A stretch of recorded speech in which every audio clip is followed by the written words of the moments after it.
Warning. Mushoku Tensei Season 2, Episode 23 spoilers. You've been warned. There is a twisted side of a Mushoku Tensei fan where we really do love when the series makes people extremely mad. Boinking is not a cure for depression. He has a pregnant wife. What a scumbag. How can he be such a weak human being? Rudeus, of all people, how can he be so weak? Roxy him. They butchered the adaptation. Episode 23 of Mushoku Tensei Jobless Reincarnation is definitely a special episode. To be perfectly honest, even if I am a massive Mushoku Tensei fan, and I am thoroughly enjoying the light novel series, currently at volume 20 by the way, I avoid discussion of the series like the plague. Yes, partly it's because I'm only at volume 20, and thus I want to avoid any chance of seeing somebody slip something spoiler-wise beyond what I've actually read.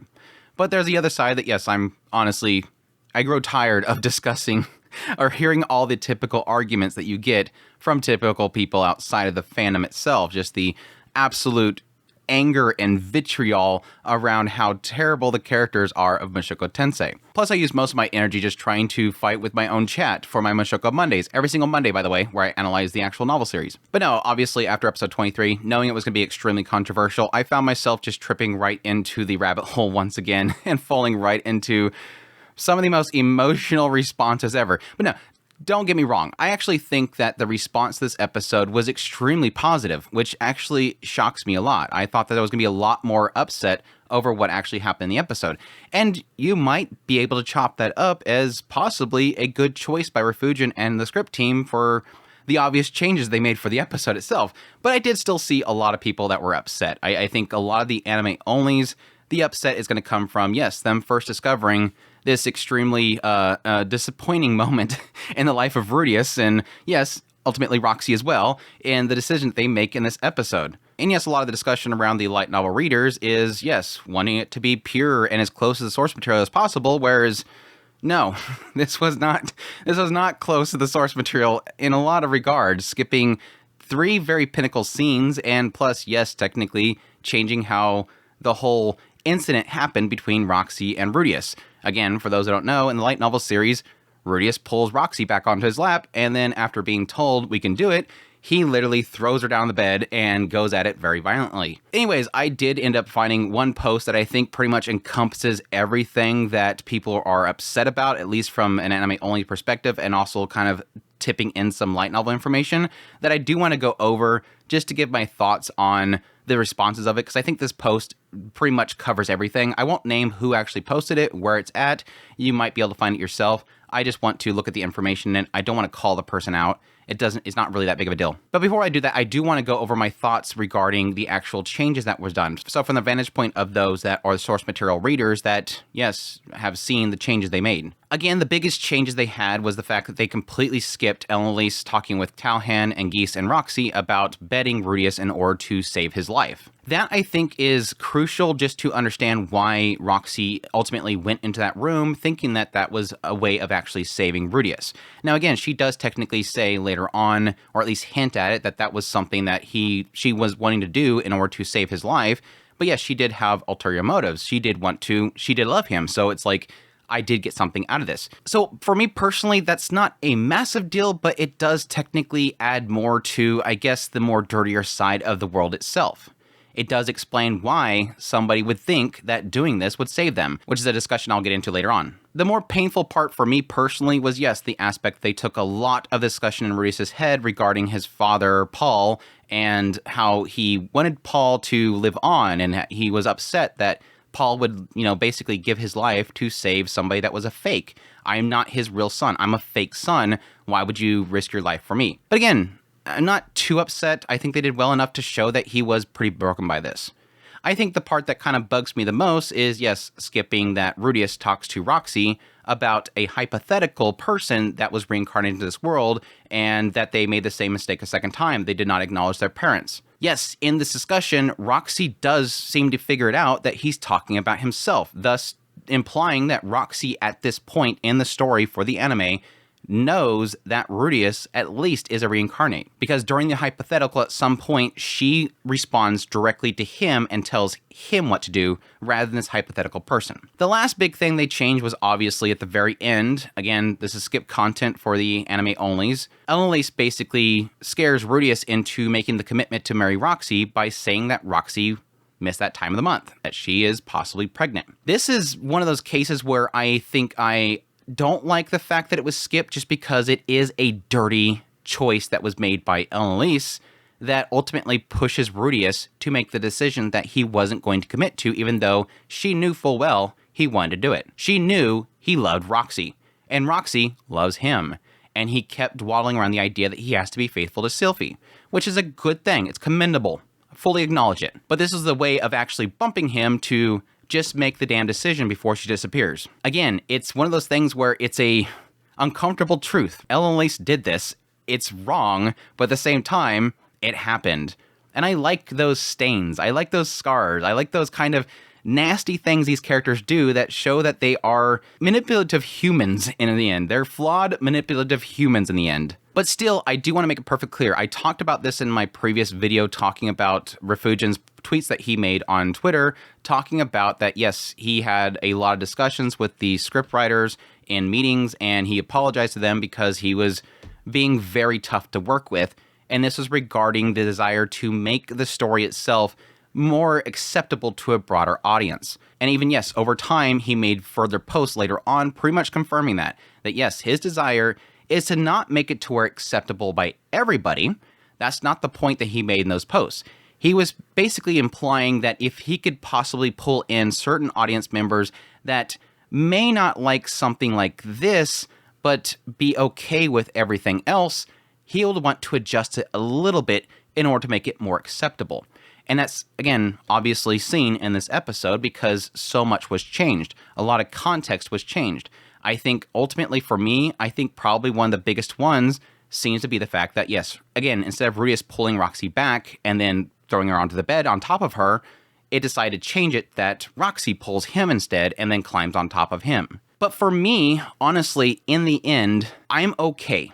Again, I understand that there is a fear, and even I have a fear of this idea of the mindset of Rifujin right now being to make Mushoku Tensei more broadly acceptable. But in the end, for me personally, I accept this because Rifujin decided it.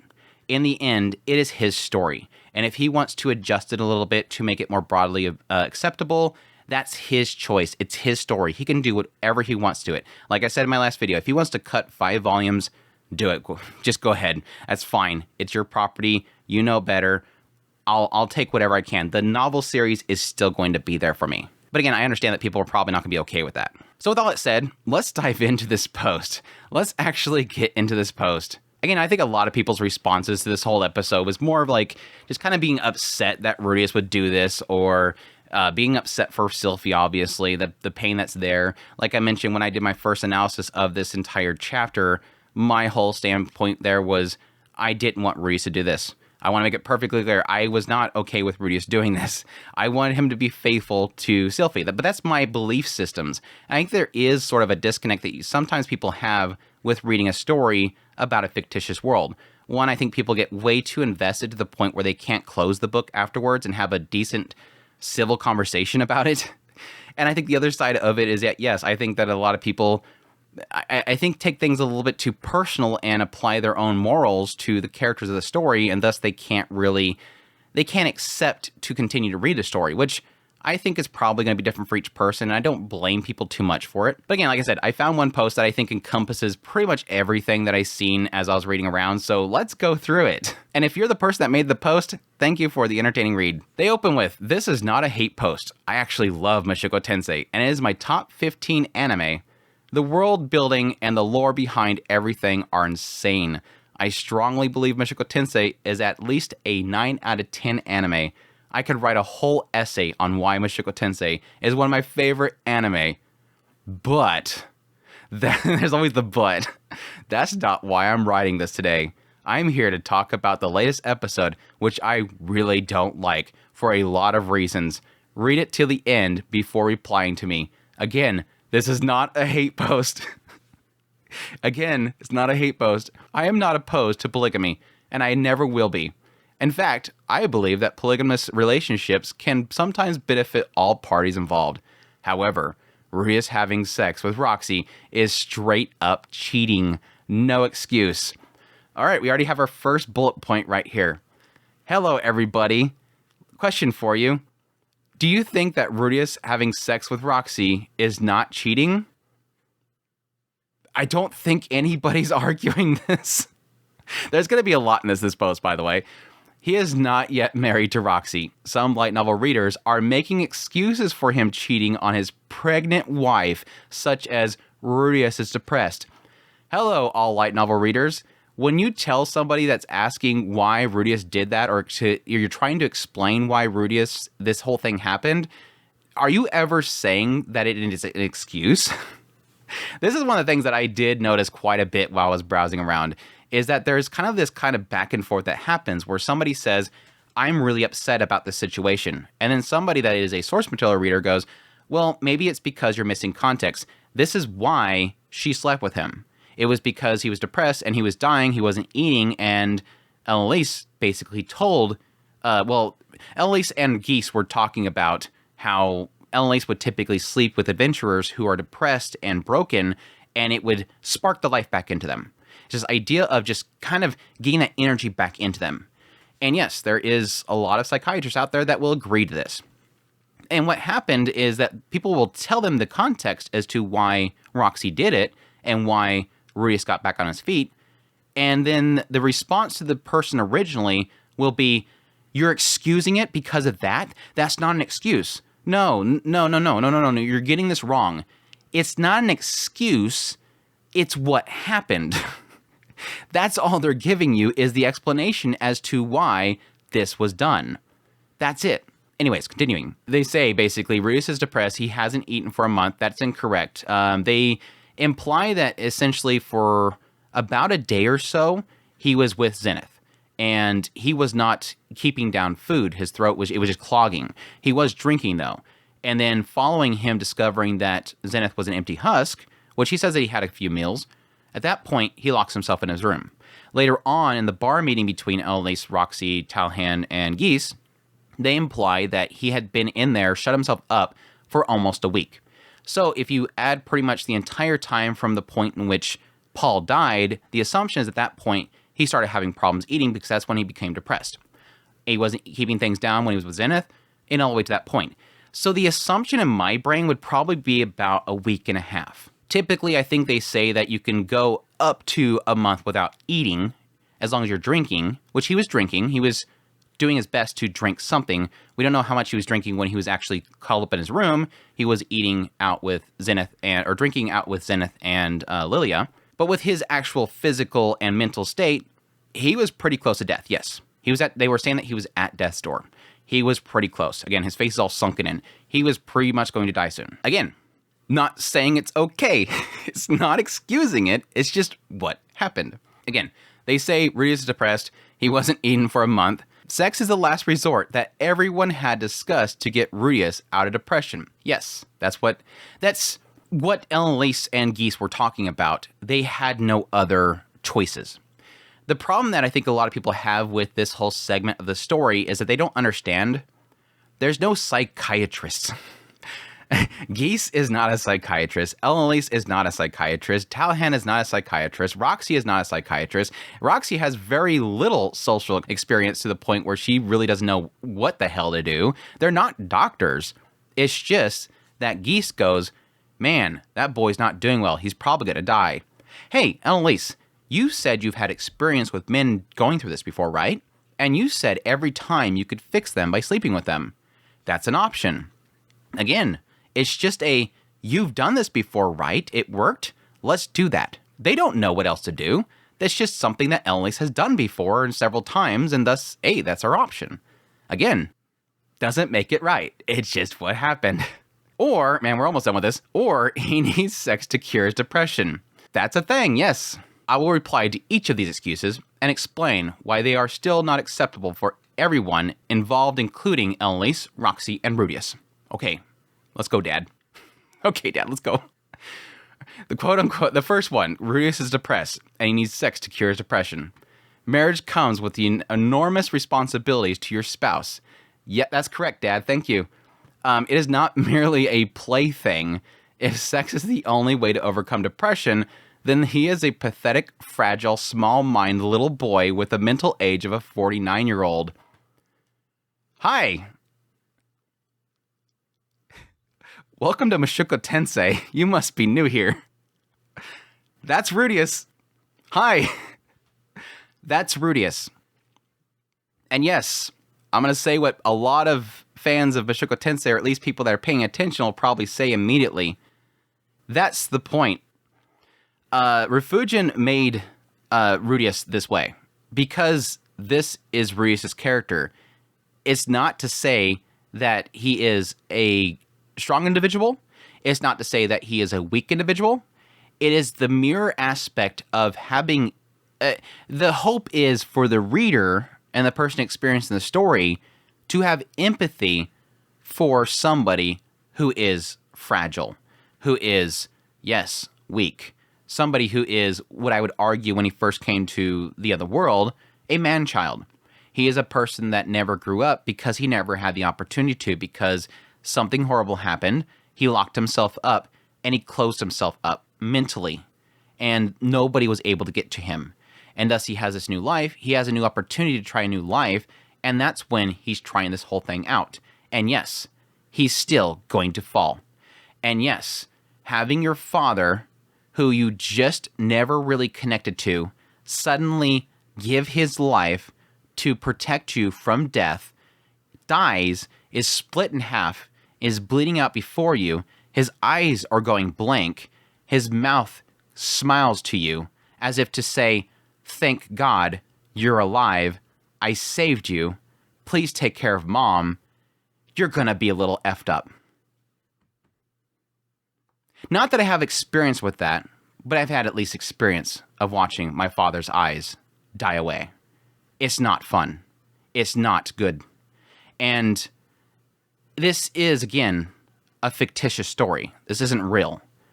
But there is a side of this that you do have to have a little empathy for somebody being broken. He is depressed. Now, to your point, yes, marriage is important.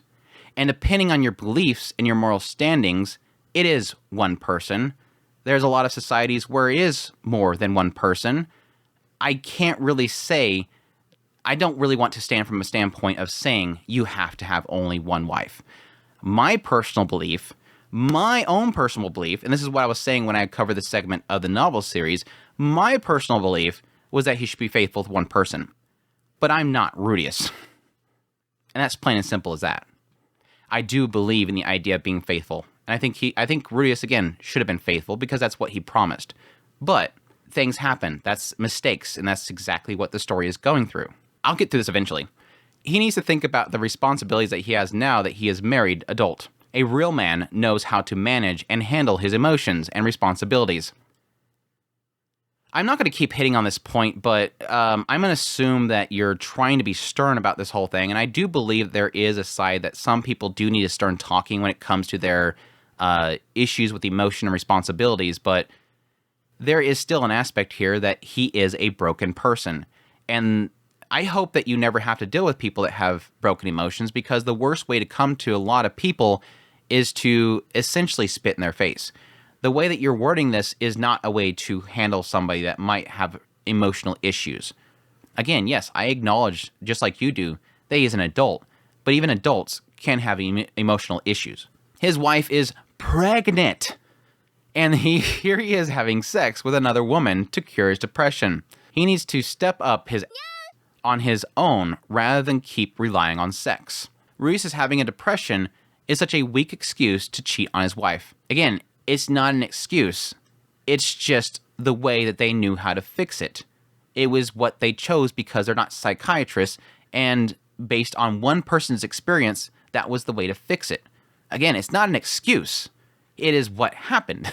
It is just as weak as, I was drunk, therefore I should be excused for accidentally cheating on you. It's not an excuse. Again, Depression is not a valid reason to cheat on his pregnant wife. Again, it's not an excuse. It's what happened. And it's not right to cheat on your pregnant wife when you promise to them. I agree. I don't think most people are excusing that. They're just saying that's what happened. Whom he has left for at least 3 months or more. Keyword, responsibility. Let's go on to number 2. We'll get through all of these. Well, there's like 5 of them, 4 of them. Okay, we're on number 2 of 4. We'll get this. This is actually a much more fun read than I thought it was going to be. He hasn't eaten for a month. Imagine a situation where Roxy or no woman was there when Rudeus is in depression after his father had died. WTF is Rudeus going to do? Be depressed all year long and die of starvation after not eating anything for a month, which will ultimately leave his pregnant wife alone forever? If Roxy was not there and they couldn't get somebody else to go in there because, again, that was the only way they knew how to fix him because they'd have no clue how to fix him because they're not psychiatrists and they're not doctors. Yeah, unless they found somebody else to go in there, he would have died. He would have died pretty here soon. Like I said, I would probably argue he would die within probably another week. I don't see him lasting for much longer than that. But yes, I guess their other options would probably been to see if Lily would do it. Elise would probably have ended up doing it. Who knows? But again, it wasn't that he hadn't eaten for a month. It was a little over a week. I understand that Rudeus blames himself for his father's death. His mom is currently in a memory loss state and even lost his arm. But like I said, is he just going to starve himself to death, leaving the pregnant wife alone if there's no woman around to have sex with, cure his depression? Who knows? I mean, that's a what if. There's a chance they could have stuck him on a wagon and had to go all the way to the port city, get on a boat, swim across the ocean, go all the way up to the north, all the way back up to the Northern Territories. Probably would take, 3 years? And maybe he would have lasted that long. Maybe eventually he would have finally thrown something down his gullet. Maybe they would have just started shoving stuff down his throat until he finally swallowed. I don't know. It is an absolute what if. Now, real talk. Pause for a minute here. I do want to make sure that I am fully correctly hearing what you're saying here.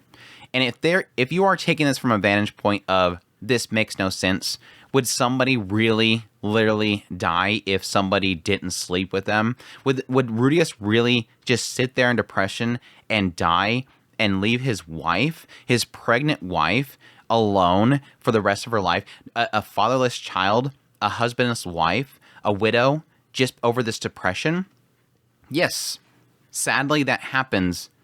Unfortunately, I don't have the statistics in front of me. I would probably say it happens on a regular basis, probably daily across the world, because somebody doesn't have a support group with them. Somebody doesn't have somebody there to reach out to them. They don't have somebody that will listen to them. They can't open themselves up to people. They don't make that phone call. They don't reach out. They don't have any sort of person that can lift them out of the darkness that they're in. And yes, it often leads to them to leaving loved ones behind. It often leads a father to take their life. It often leads a husband to take their life. It often leads a wife to leave their husband. It often has a child to leave their family. It's a daily occurrence that unfortunately people leave people behind because they don't have the support they need. And yes, to take it back into this fictitious fake world that Rifujin has wrote, this is a reality. This is unfortunately a reality within a fake world. And in this fake world that he created, it is in a setting where you don't have a support group around the corner. He doesn't have a phone number that he can call to get help. Again, these aren't psychiatrists, and they don't know how to fix him besides what Elise said, it worked before. So yes, Rudeus, in his state of depression, would be like many other people in real life that unfortunately, in their depression, will leave loved ones behind. It's just in this story, they had an option, and they chose it. Again, not excusing it. Rudeus needs to learn to balance his emotions and responsibilities for once. Okay, Doc, I guess. I mean, that's the whole point. Again, it is. I want to make it clear. It is okay to be frustrated with how Rudeus thinks. I don't want to get people the wrong impression. I do believe it's okay to criticize Rudeus as you're reading. I do think there is an element here that the way that you may speak it, especially if you're telling other people, almost sounds as if you're just judging people that will make those same mistakes. And I think that's a really nasty rabbit hole to go down. Again, I think there is an importance in distinguishing between, fiction, reality and fiction. The idea of what is real and what is not. Yes, as I'm reading the book, I'll get to the points where I get emotional. A lot of it has to do with me connecting to the story, like with Zenith. I have had experience with people that have essentially become empty husks, dementia, stuff like that, where there's somebody you love, and at some point they stare at you with a blank expression as they're going downhill to the point where they die. That is horrible. And thus, when I read about Zenith, I always bawl my eyes out. I do believe that you can make a personal connection. And there's a lot of cases where a mistake is made in the story, a character makes a mistake, and you're going to connect with it because you feel the same, you relate in some way. But I do believe in the idea that when you close that book, you should be able to disconnect. And again, not personally attacking or anything, but when you go onto a forum post and you talk about those mistakes and you essentially talk about certain aspects of it, do be aware that those that are facing the same difficulties or same mistakes might not take these comments too lightly. And I do want to acknowledge that I think at some point somebody pointed out the same argument that I'm making right now, and it did look like the poster actually did apologize for it, unless they're being sarcastic. I don't know, but I do want to point that out. That's what makes a man a real man. If he can't do that, he remains a pathetic little boy. Mind you, his mental age is 49 years old. I know it sounds a little insensitive, but for me, cheating on your wife is one of the worst things you could do to a wife who loves you wholeheartedly since they were a child. In conclusion, Rudeus is a pathetic, fragile, small-minded little boy with a mental age of a 40-year, you said this already, who can't even get over his depression by himself while forgetting all the responsibility he has with a pregnant wife and needs to get, to be able to overcome it. Again, keyword responsibilities. Please don't ever deal with anybody with depression. I'm sorry. I said it earlier. I was got an understanding of this, but please don't. If anybody ever implies to you that they have depression or any sort of loss or difficulty they're going through, again, I'm not excusing what happened in this story in this particular episode as saying that it is an excuse for him to do this. I am saying you personally, if you don't ever talk to me with depression, please, never. Because how you are explaining how he can fix himself with a snap of his finger, you do not need to deal with anybody with depression because you're going to be more damaged than you're going to be good. I'm just going to leave it at that.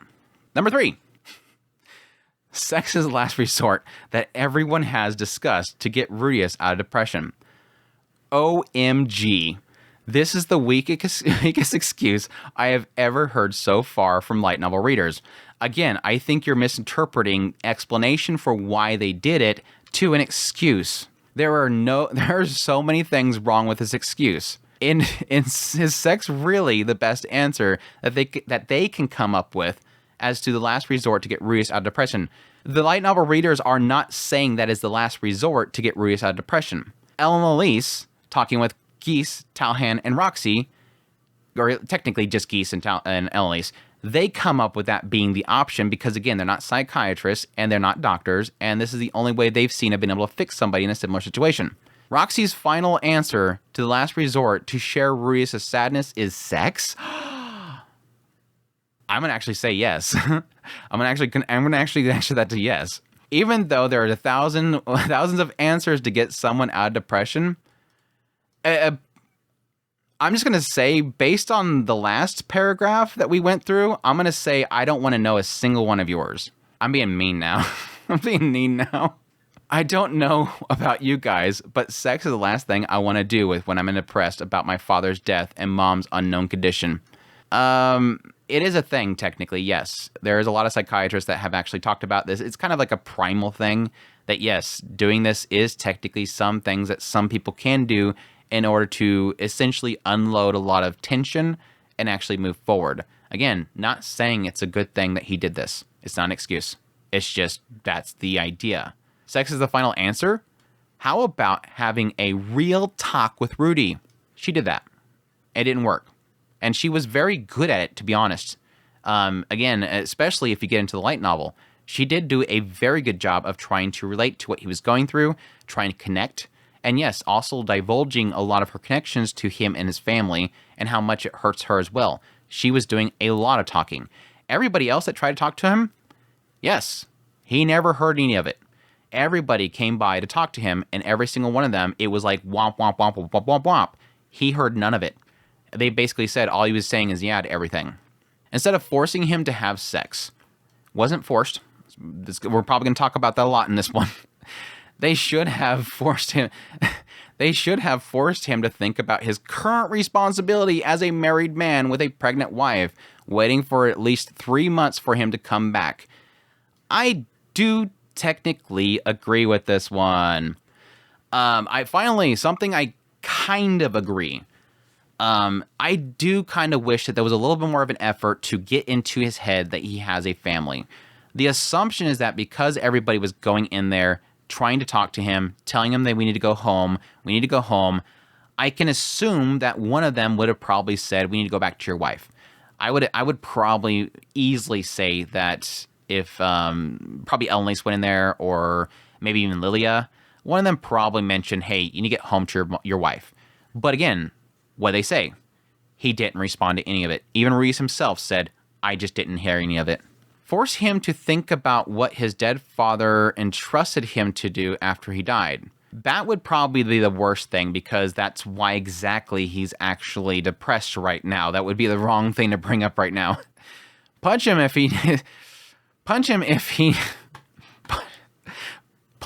needs to get him out of depression. No, you don't. Please don't punch people that are in depression. Again, please don't ever talk to anybody or interact with somebody with depression. Remind him that his father is dead and that he needs to be the one to step up and protect his family. Again, this is why he's depressed. Rudeus has lived life twice now, including his previous one, and I know he will not make the same mistake. This is actually a really, really good little note here. Wait for it. This is great. This is great because this is actually in this chapter. Quote, Rudeus right here. But in the end, he just ignored something important. This is Rudeus, by the way. He turned his back on the discord between him and his family in his previous life, kept averting his eyes even after being reborn. As a result, Rudeus made the same mistake a second time in this world. Rudeus, that's why he's depressed right now, in his head says, I made the same mistake a second time in this world.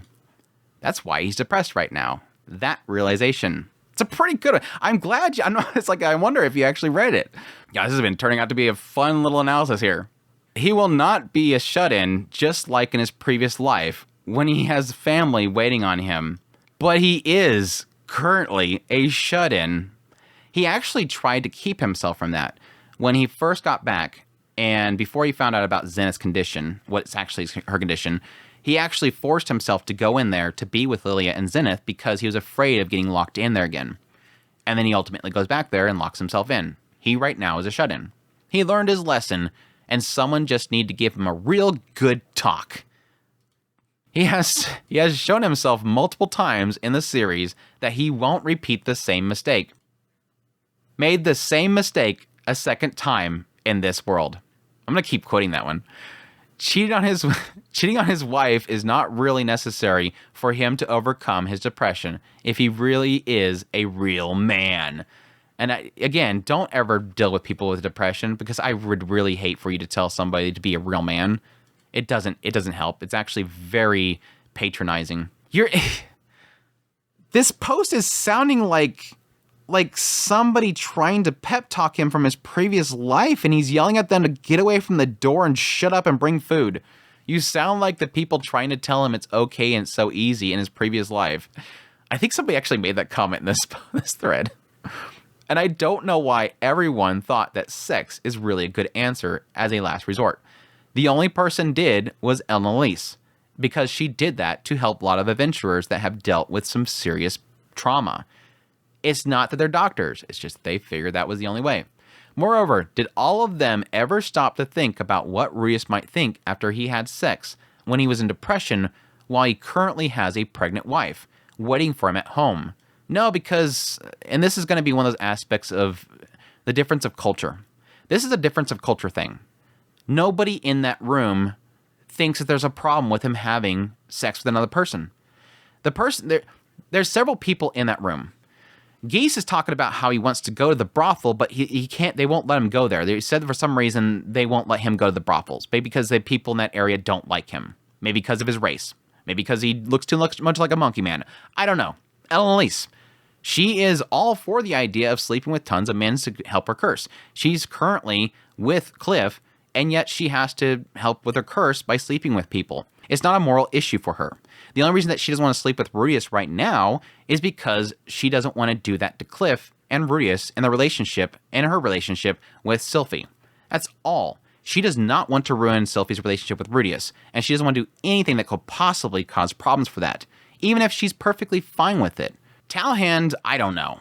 I don't know what Talhand thinks about the whole situation. Maybe Talhand himself wants to go in there and talk to Rudeus and sit down in the bed with him. I don't know. He seems to like Rudeus's butt.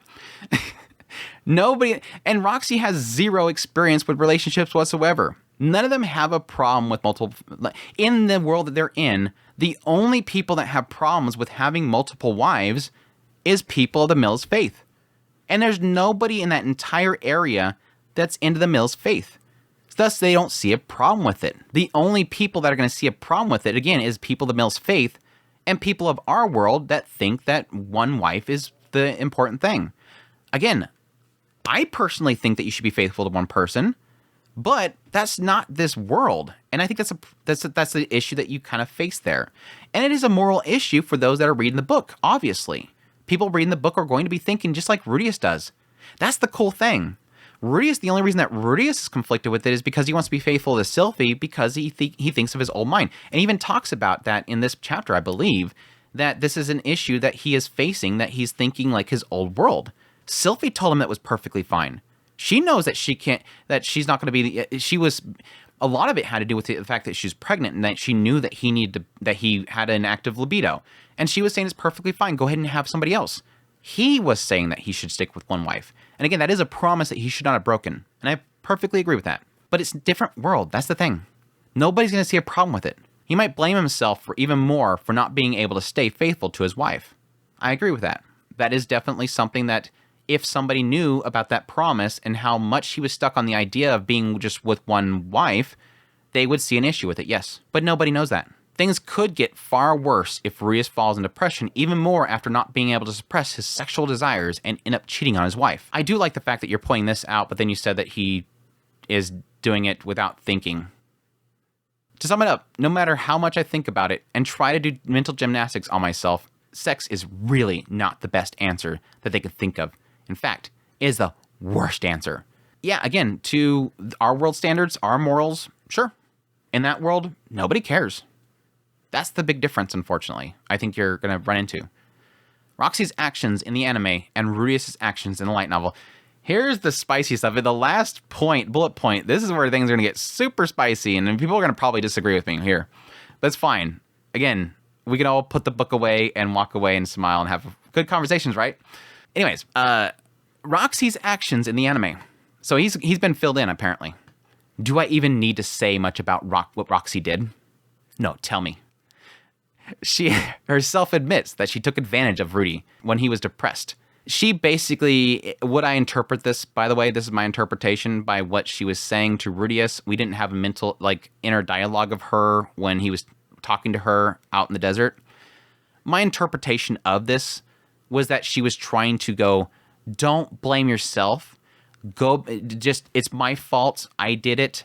Go back to your wife and forget me. She wanted him to not regret what happened. She was doing it to help him, and thus she was taking the sin upon herself and saying, go back to your wife and be happy. Just forget about this whole thing. I just did it because I wanted to help you. Yes, Roxy did love him, but the reason why she slept with him was because she wanted to save him. That was her original intent going in that room. I know that's for some reason a lot of people don't seem to want to agree with that one, but that's fine.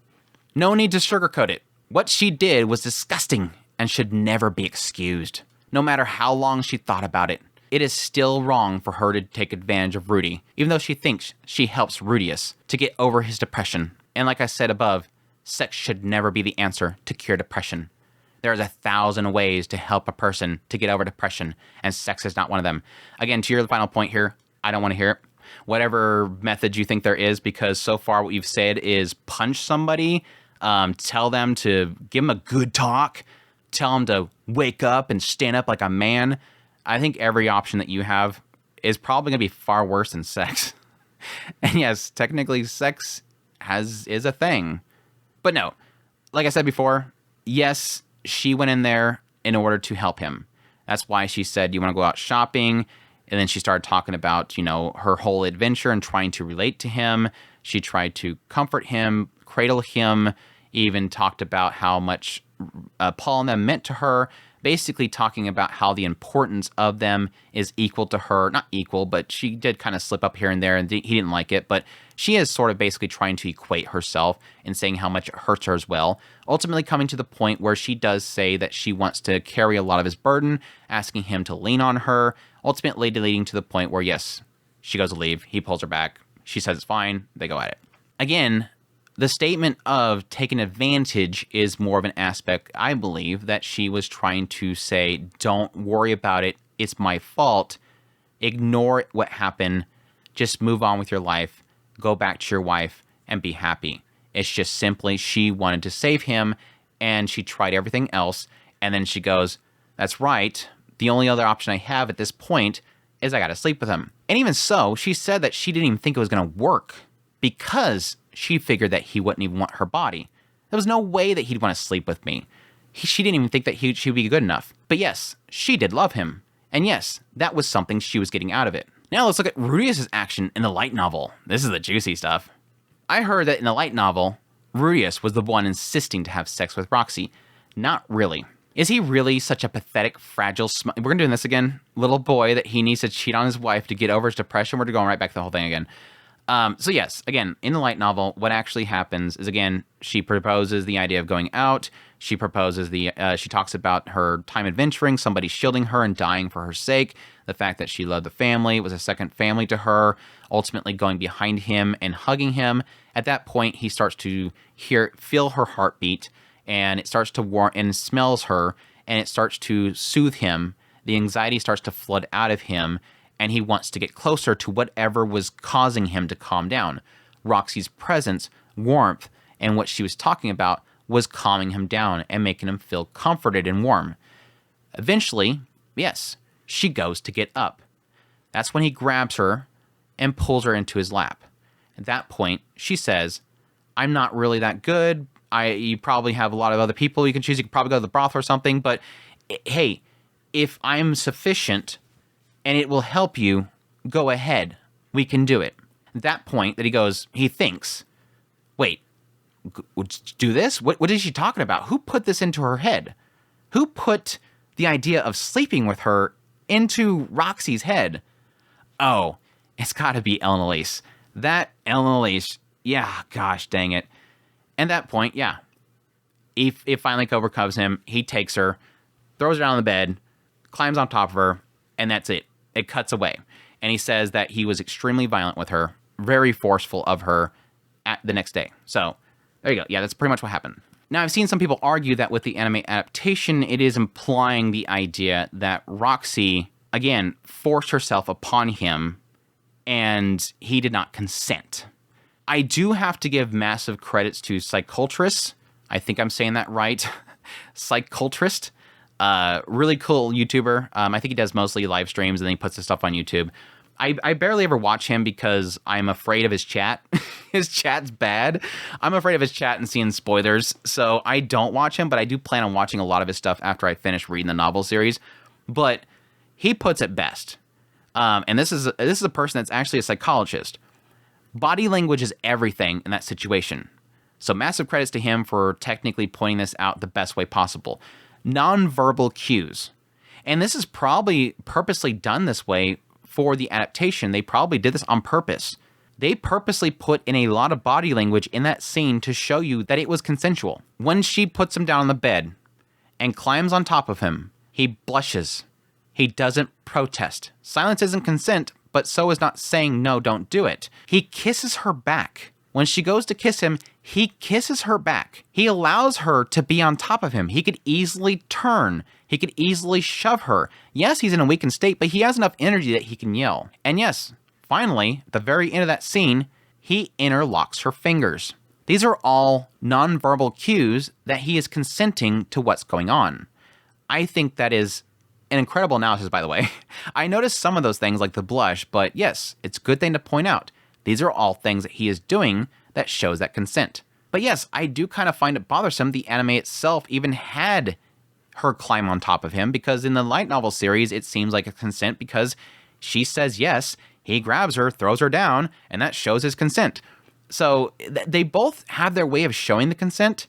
It's just a light novel kind of shows it more aggressive side of Rudeus as he's the one that is the one climbing on top. Anyway, side note, let's finish this. We're almost done. This turned out to be a long video. Is he really such a pathetic, fragile, small line? We're doing the same thing again, I remember. To cheat on his wife over depression. I do not care if he's depressed or not. One's actions always have consequences, especially since he is married. Welcome to Mushoku Tensei. Glad to have you here. This is Rudeus. He's the main character. He's extremely flawed. He's a terrible human being, just like his father. And he's going to do a lot of mistakes. And yes, he's going to have to live with those mistakes every single time. And right now, Rudeus, in his mind right now, is realizing, oh, damn, that was a massive mistake. And he's going to have to live with those consequences. Welcome to a story that actually has characters make massive mistakes and have to deal with the consequences. If you don't like stories that have massive mistakes and massive consequences, I implore you to go watch one of the other millions of isekais about a main character that goes to another world and does nothing but blow up things and people go sugoi sugoi. Your emotions are not a justification for everything wrong you do, whether you feel happy, drunk, stressed, or depressed. Yes, thanks, Dad. No emotion is a justification for cheating on a pregnant wife. Thank you, Dad. He needs to be more responsible as a married man. Yes, nobody's arguing that. What about his promise to Sylphie that he would be faithful to her? Yep, I agree. I guess he is just a big hypocrite and a liar then. Yes, Rudeus is. Not that it's right. I'm saying that's the point. Did he ever stop to think about his pregnant wife waiting for him at home? I don't think he ever did. I want to say very early on. No, I don't think he ever did. No, I don't think he ever did. That was an obvious sign about how bad he was at the time. Because I do think that if it actually clicked in his mind, he may have been able to pick himself back up. But the current moment that he was in, yes, he was extremely broken. And again, that happens when you watch your dad get split in half by a giant monster because you made a mistake and couldn't do better than you think that you should have done, and that you failed to acknowledge him as a father despite the fact that he just gave his life to save you and smiled, and thankfully that you lived. I guess not. Because he just thinks with his tiny wiener. Actually, I think they pretty much imply that it's pretty good. When he's depressed, I think they imply that it's pretty big. I feel like people are glossing over the fact that Rudeus is cheating on his wife. I feel like people are glossing over the fact that Rudeus cheated on his wife. Again, I missed it. Again, I skimmed around a lot of places. Maybe I missed it. I don't think anybody is glossing over that fact. And again, like I said, when I read this segment of the novel series, I wasn't happy with Rudeus. I wanted him to stay faithful. I actually thought that he wasn't good. Roxy was not good for him because he held her up on a pedestal. Imagine that Sylphie was the one who was depressed and cheated on Rudeus. People would go insane about it and start calling Sylphie and everything. It doesn't seem to bother people in fandom around Elise. What happened when Elise left for the Beggar Continent? She had a nice fun time with Cliff. She almost didn't leave, by the way. And then they get in, they go off to the Beggaret Continent. They get there, they get to Bazaar. What does Elise immediately do? She goes to recharge. If people love Elise. Again, it's a different world. It's different concepts here, different moralities. No, if Sylphie did it, I don't know. I really don't know. I'm not a big fan of Sylphie, so I can't say. If Roxy did it, I don't know. I would probably be bummed. I would be bummed. But again, that's what these characters do. They make mistakes. And depending on how that mistake plays out, if Roxy was going to die, I don't know how I would feel. I would have to see the story. But again, I don't think anybody's saying that it's okay. I think there is more. I do agree with you that I think there is more of an acceptance of a male harem. And the idea that the female characters are for the harem protagonist. I don't disagree with you there. I can think that there are going to be probably a lot of people that would think differently. I don't disagree with you there. It's the opposite for Rudeus. People are actually calling him a Giga Chad and for cheating on his wife like that. What? I don't know. I'm guessing it's probably massive fans of Roxy, people that don't like Sylphie. That's the only people I can think of saying that he's a Giga Chad for doing it. But again, I think people celebrate the idea of harems. It's just a different culture. It's like people like harems. They like the idea of Rudeus getting all the girls. That's just a reality of anime. So I guess I can give you that argument. That's true. That's what people believe when it comes to anime and harems. The world has gone insane. I'm sorry, but anyone who justified cheating is sick. Again, I haven't seen any, but I'm sure people out there are justifying this. I think most people are just saying that's what the novel presents it as. This episode was a breaking point for me. Roxy was my favorite character, and prior to this, seeing her straight up Rudeus was devastating. Again, nonverbal cues. Rudeus consented. In the novel series, she said, "We can do it." He grabbed her, threw her onto the bed, climbed on top of her, and rammed her violently. In the anime series, yes, she climbs on top of him. He gives nonverbal cues, kisses her back, grabs her hand, and yes, allows her to be on top of him, blushes. He's accepting it. And the biggest cue is afterwards, he goes, "Damn, I did that, and I feel much better. Thank you, Roxy." That's a pretty big sign that it was consented. He didn't say, "Roxy, how dare you do that to me? My gosh, Roxy, how dare you? I cannot believe you did that to me." He says, "Thank you, Roxy." And even worse was seeing Rudy decide that he wants to marry his when he's already married with a kid on the way.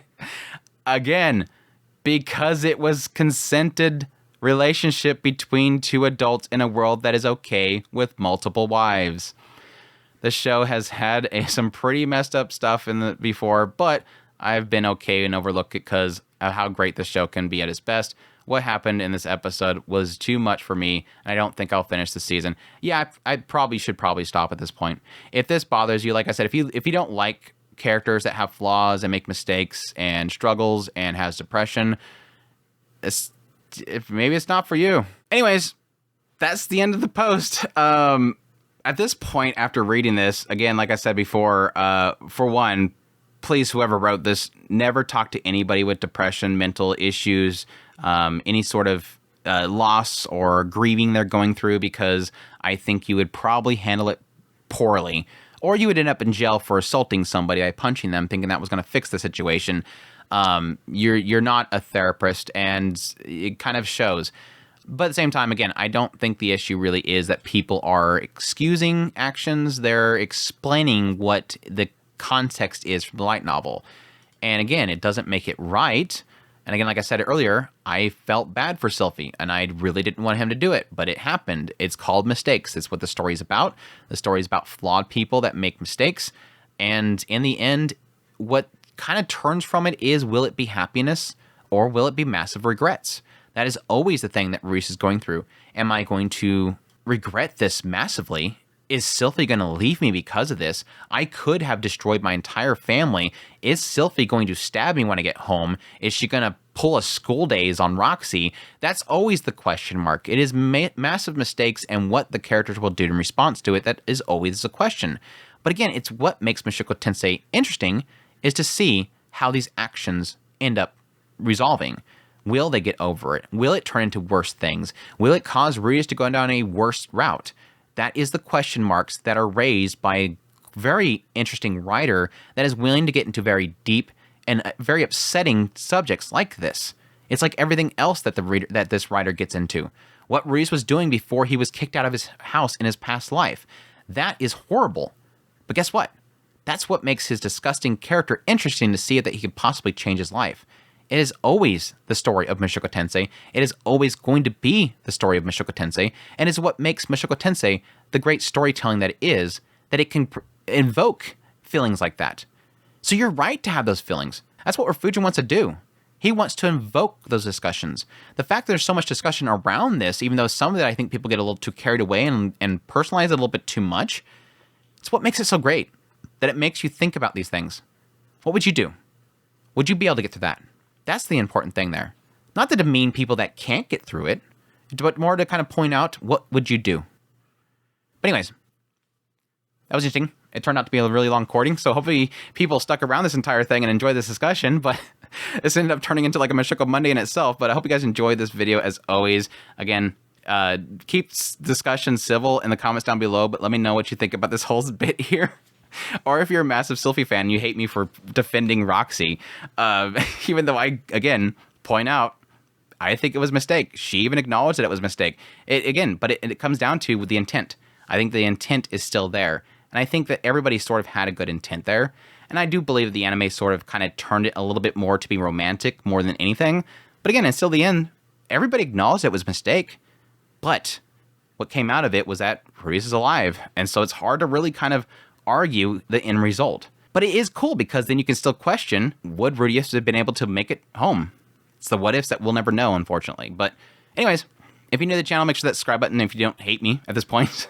So you can get all my content. I do a lot of coverage of Mushoku Tensei. I cover the anime, do skip content videos. I do novel analysis currently on volume 20 of 26, plus all the extras.